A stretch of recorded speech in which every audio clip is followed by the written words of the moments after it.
લક્ષ્ય ન્યૂઝ, એક નજર, એક લક્ષ્ય. ધારાસભ્ય ચૈતર વસાવાના સમર્થનમાં ઉમટ્યું જનમેદનીનું પૂર. શહેરમાં યોજાઈ વિશાળ પદયાત્રા.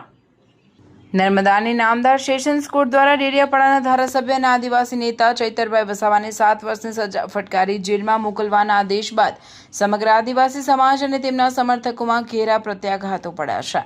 આ ચુકાદાના વિરોધમાં અને ચૈતર વસાવાના સમર્થનમાં આજે દાહોદ જિલ્લામાં વાતાવરણ ગરમાયું હતું, જ્યાં દાહોદ શહેરમાં એક વિશાળ સમર્થન પદયાત્રાનું આયોજન કરવામાં આવ્યું હતું. સૂત્રોચ્ચાર અને ભારે જનમેદની સાથે વિરોધ પ્રદર્શન. આજરોજ યોજાયેલી આ પદયાત્રામાં આદિવાસી ટાઈગર ગણાતા ચૈતર વસાવાના હજારો સમર્થકો, કાર્યકરો અને સ્થાનિક આગેવાનો મોટી સંખ્યામાં જોડાયા હતા.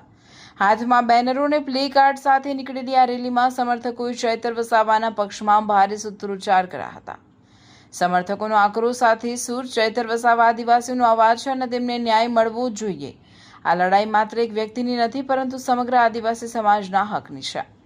શાંતિપૂર્ણ માહોલમાં પદયાત્રા સંપન્ન. દાહોદ શહેરના મુખ્ય માર્ગો પરથી પસાર થયેલી આ પદયાત્રાને પગલે કાયદો અને વ્યવસ્થા જળવાઈ રહે તે માટે ચુસ્ત પોલીસ બંદોબસ્ત પણ ગોઠવી દેવામાં આવ્યો હતો. આદિવાસી સમાજના અગ્રણીઓએ જણાવ્યું હતું કે તેઓ કોર્ટના ચુકાદાનો આદર કરે છે, પરંતુ પોતાના લોકપ્રિય નેતા સાથે ઊભા રહેવા અને શાંતિપૂર્ણ રીતે પોતાનો અવાજ બુલંદ કરવા માટે આ પદયાત્રાનું આયોજન કરવામાં આવ્યું હતું.